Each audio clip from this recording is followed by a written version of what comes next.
We're in Romans chapter 13 as we're heading through the Bible, heading through the book of Romans. By way of introduction, I guess I want to ask and see if you kind of agree with me that from your experience, would you say that people are getting dumber? Does it seem like people are getting dumber? Yeah? Seems pretty unanimous. Turns out that science is on our side on this one. I was reading this week that the folks that do the IQ test kind of thing, I guess 100 is supposed to be the average IQ, and they're finding that more than half the population falls under the average. So they're trying to figure out, well, we're going to have to adjust the darn thing down a little bit to get to average again. So maybe not good news.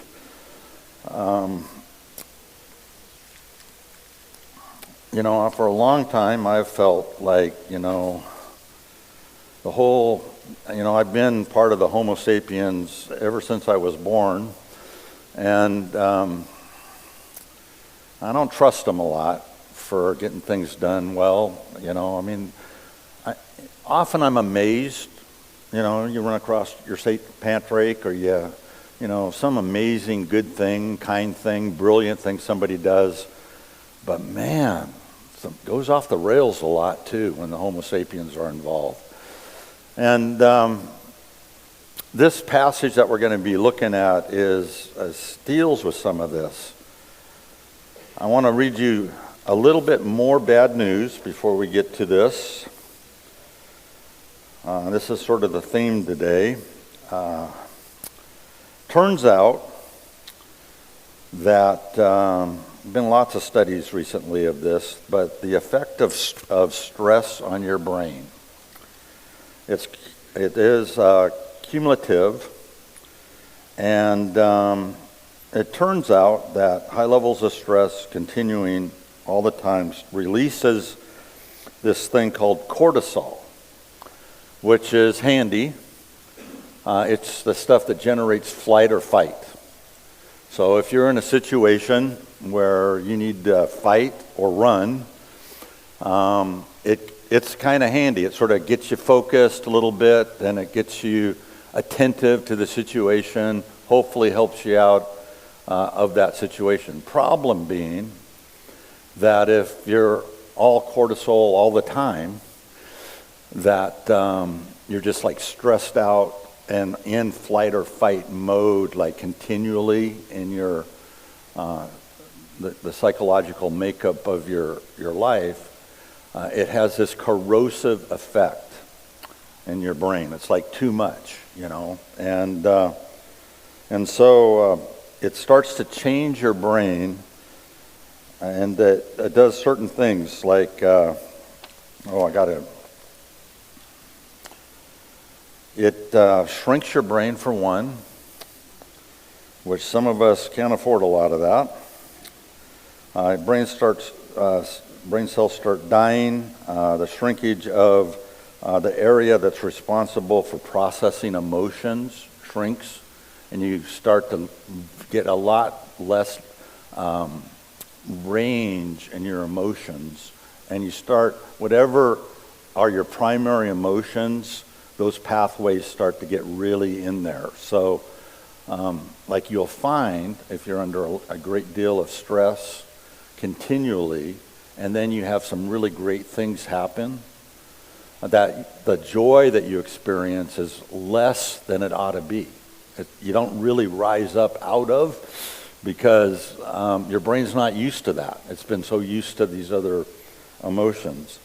And it turns out that this cortisol is also toxic on the hippocampus, which is your memory. And you start forgetting things a bunch more. And so today's goal is we got to try to prevent any more brain shrinkage. Because, I don't know about you, but if it's true that people are getting dumber, possible that we're some of them, and that we want to try to minimize that. They do have some things you can do, interestingly enough, Science is on the case, and they say regular exercise can help. Yeah, I know. But yeah, that can help some. Strong social network, especially with people who aren't stressing you out all the time. People that are blessing you and praying for you and close to you, that kind of stuff. Pretty good. Interestingly enough, helping others. Science says that if we help others, that's going to help keep our brains from shrinking. That's pretty good. And the last thing it says here is some cognitive behavioral study or therapy could really help. So we're going to do some cognitive behavioral therapy today, because it does say that changing your perspective can really help release this situation and change stressful situations from being just stress for an opportunity for betterment. And so we're going to do that, but we're going to do it God's way. We're going to let God do the cognitive behavioral therapy, tell us His truth. And in this particular case, in this particular passage, it's going to blow our minds a little bit. Because you see, God's ways are not our ways. God's thoughts are not our thoughts. And so, we would have different understandings in our own thinking of how to deal with the stress that we might be under. And in particular, there's a kind of stress that in our day is pretty intense. And that tends to dominate a lot of our thinking and tends to deal with just a place of pretty big oppression in us. And that would have to do with, I guess you'd call it sort of the tensions that exist in this culture, society, politics of our age. We're a pretty divided nation, amazingly like 50-50 in terms of at least Republican, Democrat. I mean, it's like so close, half this, half that kind of thing going on. And constant being fed reasons to be concerned or upset or angry or whatever. When I was growing up, clear back in the 1900s, exposure to especially national kind of things or even local kind of things, politics-wise, was limited to about 15 minutes a day if you watch the evening news. You would get, there's a half-hour news program, but it's actually only 22 minutes with all the commercials, and then they always had a feel-good story. So there was 15 minutes. That's all you got. And so they had to figure out the worst thing in the world that day and tell you that. But there wasn't 15 worst things in the world going on. And but I guess we decided that was not stressful enough for us. We needed to move into a 24-hour news cycle, which we exist in now, and we hunt for all the different things that we should be concerned about. And those things are intended in terms of how things are presented, how things are discussed in our media. They are intended to fire up the fight or flight response in your brain. Because if that can be triggered, they will have your attention. And there's so many things that vie for your attention, but man, if they could trigger that place where you're wanting to fight or you're wanting to run, if they can trigger that place, then you will spend time listening, absorbing, putting that into your situation. And so much of what we're experiencing now is intended, if you will, maybe not intended, but the consequence is to cause a certain amount of trauma to our brains. And the stress that people live under amongst all the other stresses of life can be very significant. Most people, studies would say, are living currently in our culture bracing for impact. They're just, okay, what's next? What's going to be this thing? And it's just something that's constantly being carried along. And in our state, we have the blessing of no matter which side you're on in the political realm, there's somebody that's really aggravating you. So, if it's, if you're on the Trump side of things and you're happy with that, what he's doing, you're going to be really aggravated with what the governor's doing. If you're on the other side, you can be happy with what the governor's doing, but you're going to be really aggravated with what Trump's doing. So everybody in Washington State gets to be aggravated quite a bit about situations. And to make it a bit more aggravating, but if you can stick with me, if we can look at this, we're going to receive some wisdom from God. And it might strike you initially as, this is the dumbest thing I ever heard. But let's see. Let's see what the Apostle Paul says here. In chapter 13, this application, he says, let every soul be subject to the governing authority, for there is no authority except from God, and the authorities that exist are appointed by God. Therefore, whoever resists the authority resists the ordinance of God, and those who resist will bring judgment on themselves. This, at first blush, can seem a bit shocking, even ridiculous, because certainly there are policies and things that are governmental in terms of things being imposed or expressed, that everything in you is like, I need to resist this, I need to push this away, I need to not allow that in the situation. But as I said, God's ways are not our ways. And Paul here is saying, and the result of having that mindset is that you will bring judgment on yourself. And that word, judgment on yourself, this is not an outside thing that God does. As we learned earlier in Romans, when you accept Jesus as your Lord and Savior, you're justified. God does not judge you. He treats you just as if you've never sinned. All of our failings, all of our faults, everything that could potentially separate us from God, God has dealt with on the cross.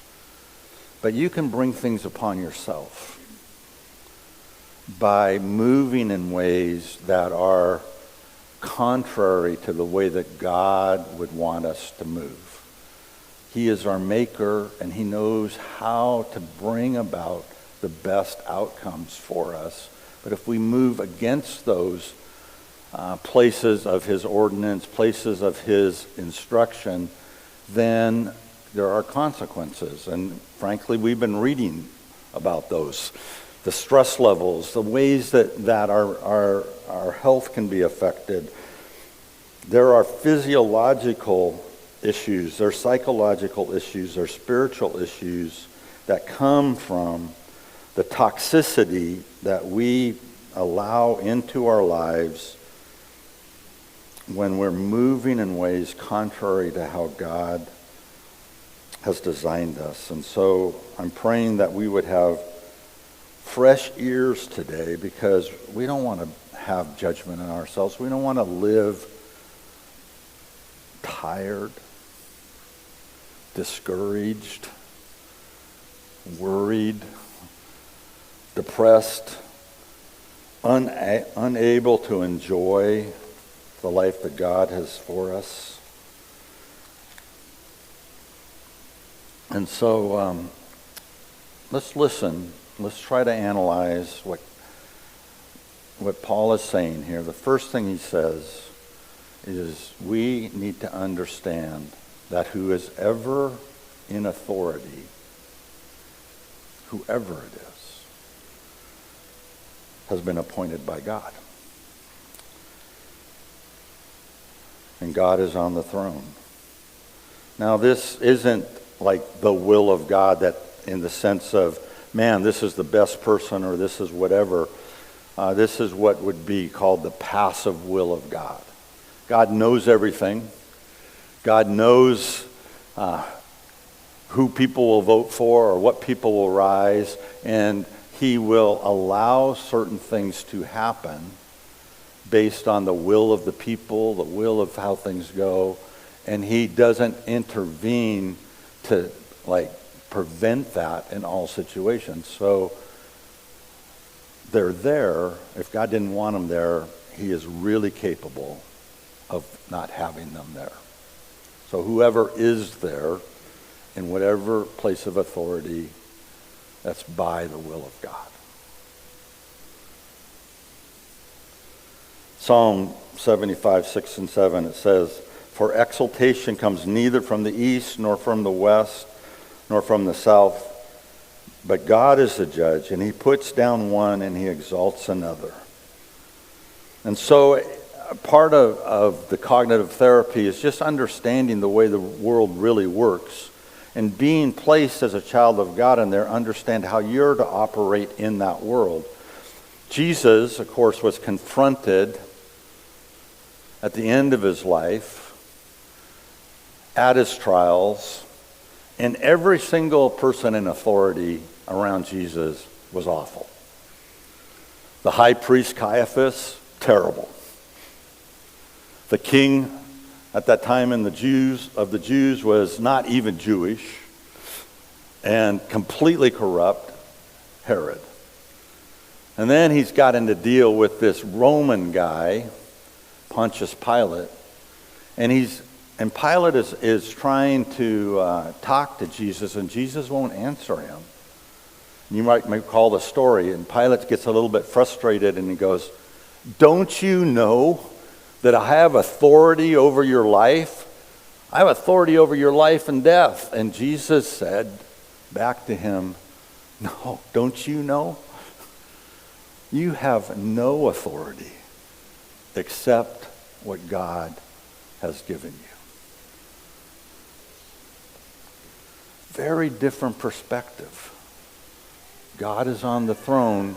The leadership is not performing in the right way.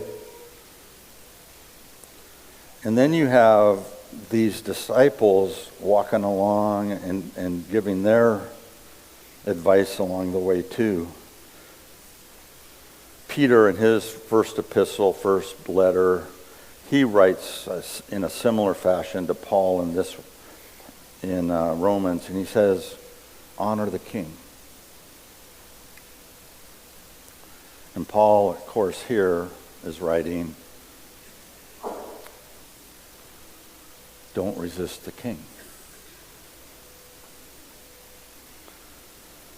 And their king, when they were writing, was a terrible, awful, demonic man.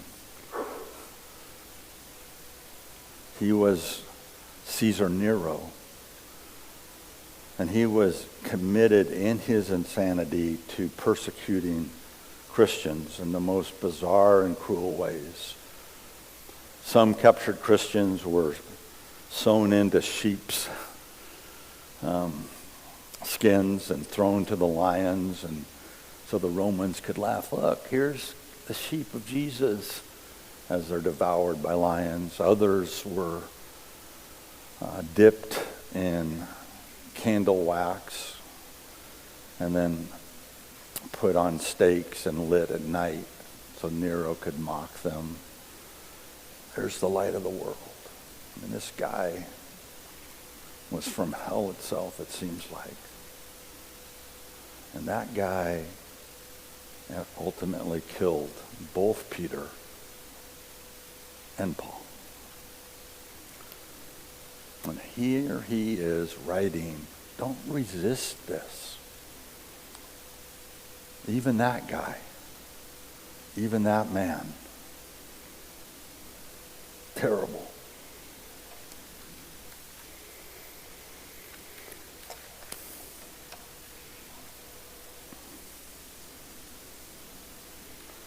I think it's a bit part of our understanding to make this sort of foundation so we can comprehend and move in this way is to remember that when God was establishing his people through the nation of Israel, he said, man, it'd be a really good idea if you guys don't have any kings. Man, don't get a king. Because turns out that all the kings that you could ever get are all human. And you can't ever trust them. So don't have a king. So they went for a while in the days of Judges for many generations without a king. And it turned out that without a king, it was also awful. Man, they fought among themselves. They did stupid stuff. They, if you read through the book of Judges, it just got increasingly terrible along the way. Until in the end, they cried out for a king. And God gave them one in Saul. And then Saul, of course, had difficulty being king, did some terrible things. David ultimately got to be king, but, I mean, he was God's man and many wonderful things happened. But, man, he made some mistakes along the way. Solomon, that followed him, did some wonderful things and some terrible things. And so it is like a catch-22 for us as our humans. It's like, man, you get a king. Yeah, maybe some kings are better than other kings, but you're under some authority, and that authority can always bring some difficulty into your life. But lawlessness, no king, is also, with people's sin nature, a terrible situation. And Paul kind of reflects that in the following verses, basically saying, at least the king restrains evil in some way. So there's some order if there is somebody in charge. And that seems to be true in human nature and situations. I mean, I think we probably have a real life example just in the beginning of this year with a very terrible, extremely awful, murderous king, if you will, Assad in Syria, overthrown, deposed, years of civil war, murdered thousands, many more, hundreds of thousands had to escape. I mean, terrible man, finally gone. And now it's lawless. And now the Christians and other minorities in Syria are being massacred by the thousands in these last weeks. Bad either way. Difficult situation when you're dealing with humans. Challenging how we are to move together and all of that. And so Paul, he says, one thing to understand in these verses that followed here, that you may have a terrible king, but that's not a reason to be lawless. It's not a reason to not move in kindness and do good. And then he makes the recommendation, at least if you're doing good, at least if you're doing good, that might persuade the king to show you favor. That might persuade the king that you have something of value that should be adopted into his kingdom.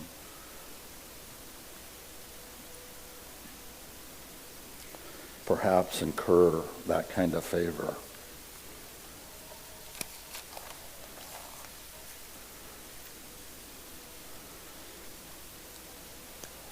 It's a bit like this. Some of you guys know we're heading down to Mexico in a couple of weeks. And of course, among the things happening is there's a lot of differences going on the border these days.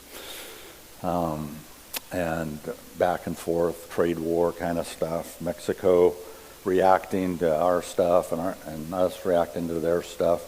And so there's been some difficulty at the border. And I've been trying to understand that and work through it and figure out how best we can accomplish our group getting there with the least amount of difficulty. And if you ever dealt with kind of third world countries, you come across this frequently where you can't figure out a way to comply with the rules. Because they have them, but they don't have the technology to apply them right or in a way. So currently the rule in Mexico to some degree is you have to get these visas for everyone to cross, and you can get them online, except the online isn't functioning. And so you can go to the consulate, except you have to go between the hours of 1 and 2 on a certain day to get there. And so there's some ways you can solve it, but not really. And so our group, I'm heading down early. We'll check some stuff out. We'll do the very best we can.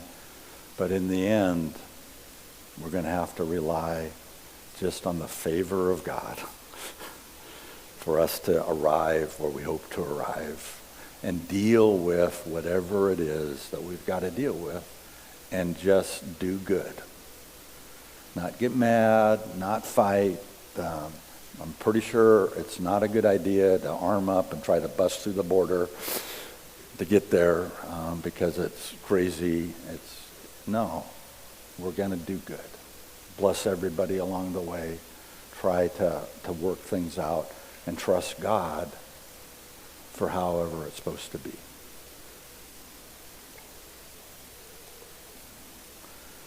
And so part of the psychology is not expecting that whatever leadership out there is going to be right or fair or just, but do good. And have some deference to them. And that has been the pattern of the Bible all through the ages. There was the time when Daniel had to deal with his terrible king, Nebuchadnezzar. Again, if you know those Bible stories, him and his guys, Jewish young men, were in captivity. Nebuchadnezzar was the guy that conquered Israel, destroyed the temple, took all these guys captive. Super big egomaniac because he's like the biggest guy in the world back then. But he's tormented by this dream. He gets this dream about this he couldn't understand it, statue with gold and silver and all these different things. And then he wants somebody to interpret it. All these guys try to interpret it. He's frustrated, kills most of them. Man, the guy's kind of a jerk. Like, you didn't do my dream right. Die. But this Daniel guy, he interprets the dream. And he interprets it. Well, he tells the dream, and then he interprets it. And then Nebuchadnezzar is bent out of shape because he doesn't like the answer. Because basically the dream is, you're a great king, but you're going to fall, and then another kingdom's going to come, and it's going to fall, and then another one, and then another one. And he's like, well, I don't like that dream. And so instead of just sort of humbling himself before God, he decides, this dream said that it was a head of gold and then silver and all this. I'm just going to make a statue, all gold. I'm not going to do this. I'm not going to accept that. And makes this huge statue. And Daniel goes, may God bless your endeavor in this dream. Have it your way, King. Do your thing. Deference. And of course things go crazy, and there's these other Jewish guys get thrown in this furnace and then they're rescued and all of these things. But in the context and in those times and the example of Daniel and his Jewish friends was that they went about doing good under this psychopathic, crazy guy who did go crazy for a while, like completely, doing good. And God did show them favor, and certain things opened up. And because of their faithfulness to God, ultimately their people were allowed to go back. Not by Nebuchadnezzar, but the kings that followed him had that same heart.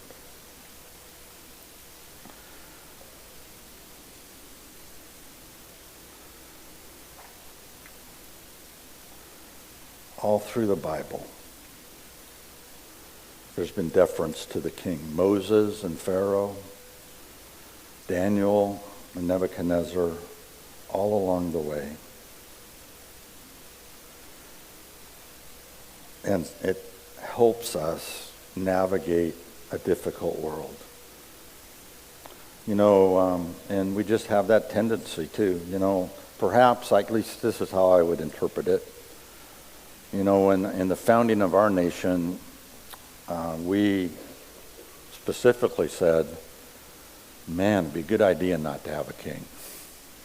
Let's don't get any more kings. Kings are bad. And so we endeavored to have some sort of government where power was split and all of this kind of stuff. And for probably most of our nation's history, more or less that's been true. But man, we've gotten impatient with that idea. It's like we want somebody to tell everybody else what to do, especially if it's our guy. And so in the last many administrations, we've gone to, put out the orders, do the thing, just do it the way we want. And depending on whose side you've been on, you've applauded that, perhaps. The king's doing what we want. Or you've been like, oh my gosh, somebody needs to stop the king from doing that. But whatever it is, we've gotten really used to a king, whether it's president or governor, just imposing and deciding. And I think we prefer it that way in some ways because things happen, at least, perhaps.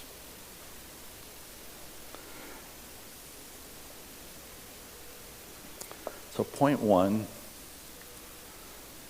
hopefully you can stick with me. We've got a little bit more. Trying to prevent brain shrinkage. So it's important. Point one is, no matter what's going on around us, God is on the throne. He is in charge. Instead of focusing on and resisting and battling a king, focus on and move in the good things that God has for you in this life. Do good. Second thing is, briefly, is we're not on the throne. It's a really bad idea for us Homo sapiens to try to build kingdoms. Clear back in Genesis, we started this great building endeavor, the Tower of Babel, which was our attempt to reach the heavens, basically be like God. You know, whatever he's doing, we're going to do it. We can do it. And, I mean, I don't really understand the concept of building a tower to heaven, but they were after it. And God thwarted that, caused confusion. It's like, no, you guys can't make it right. You cannot build the thing you need to build on earth to make it like heaven. You cannot build on earth the thing that will make it like heaven. You cannot build the thing on earth that will make it like heaven. There aren't laws and organizations and policies and procedures that you can make here on earth that will make it like heaven. Whatever it is that we build will fall short. There will be unintended consequences. We don't have the ability to understand and control all of the things that need to happen to bring about any kind of heavenly result on the earth. We are too dumb. And not just us, everybody. The experts, you know, the dumbest people are the ones that think they can do that. And are confident that somehow they can make a heavenly situation. Jude said it this way: they are like clouds without water. And human nature is to sometimes attach ourselves to politicians or movements or whatever and go, this is the cloud that will finally bring the rain that will make the world this fertile Garden of Eden. That's the cloud. But whatever cloud there is a cloud without rain. It's not going to do it. That shouldn't be an expectation and a hope. We are to be more like a weaned child, not putting our confidence in those things, but as the psalmist says, he says, you know, God, I do not concern myself with things that are too high for me.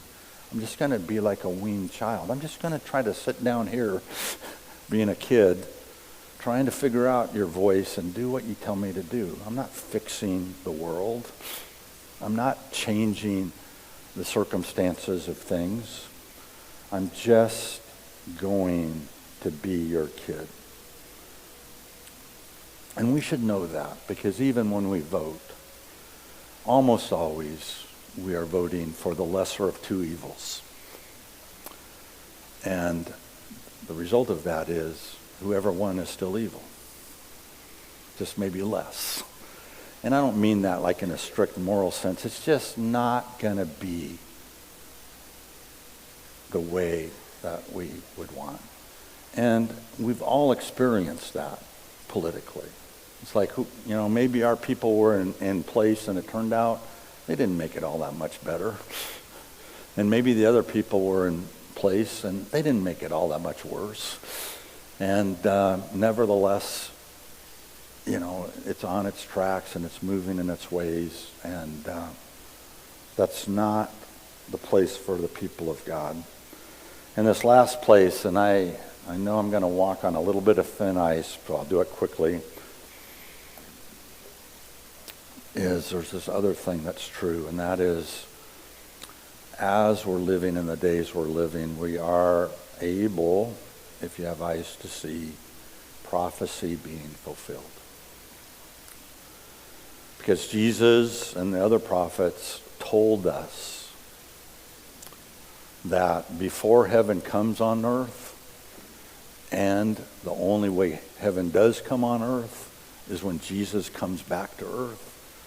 That's our heaven, when he comes.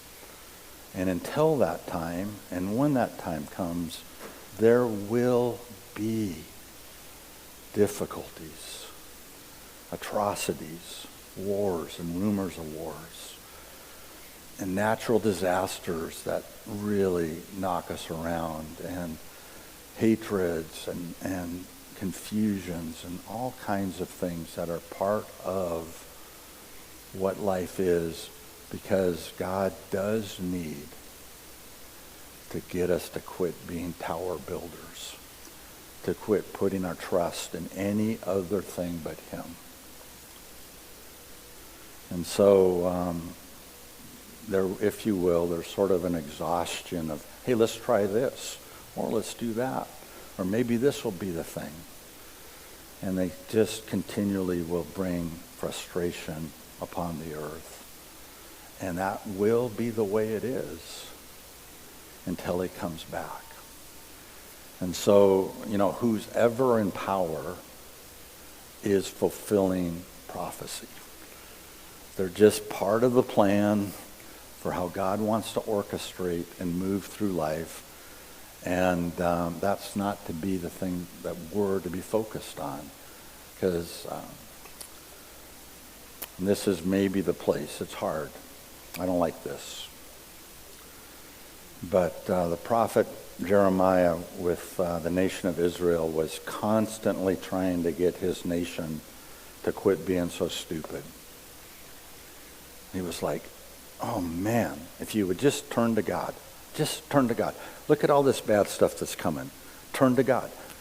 Look at all this bad stuff. Turn to God. Why won't they turn to God? They keep not turning to God. Turn to God, turn to God. And he's praying, and he's driving himself crazy. And God finally says to Jeremiah, quit praying. The path that this nation is on, it has been set.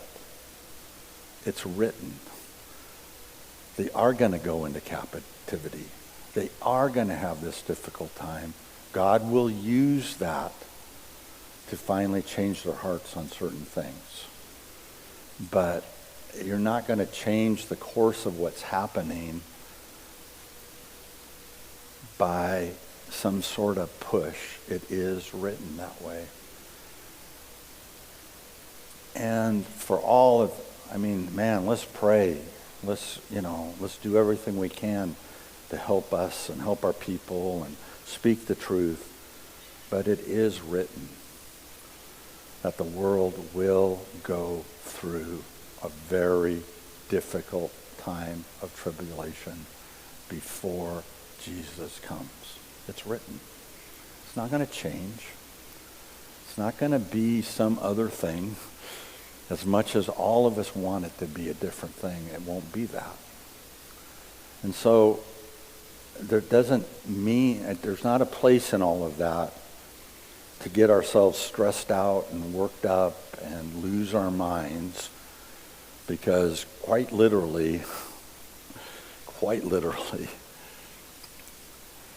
unless we just surrender to the will of God and the goodness of God and the sovereignty of God, you will drive yourself crazy. You will have all of this stuff happening in you that's going to cause you to lose your focus and depress your days and miss the opportunities that God has for you. And the cortisol will be raging through your body in all of its toxicity, and it won't change anything. But pray for your leaders. Submit to God.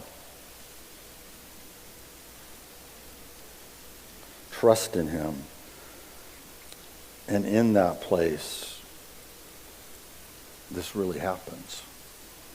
Man, the stress level kind of goes down. The focus changes. For me, man, I don't focus on all that stuff out there. I focus on the here and now around here. Our little corner in Rose Valley, our Grange and our school and our fire department and our church and our gym program and our Cowlitz County, and man, there's a lot of stuff that could happen. A lot of blessing we can do. A lot of stuff that can just make the world a little bit better. And we can be like Jesus was in his day. It says in the book of Acts, what he did is, all he did is go around doing good. That's all he did.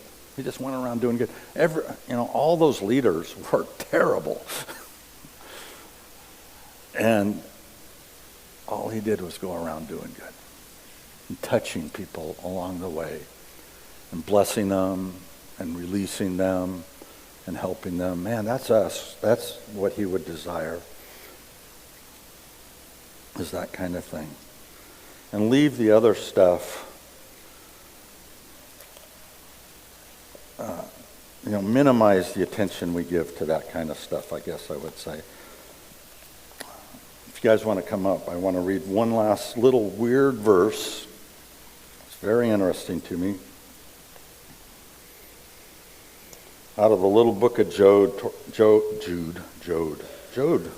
Somebody ought to write a book called Jude. But no, it's Jude, that guy. Little book. I always can't find it till you need it. And a lot of what Jude writes I don't get, honestly. But he has this little thing where he's basically saying, probably better than I have said, he's basically saying, don't be a dreamer chasing after clouds that don't bring water. Don't be that guy. Don't be like that.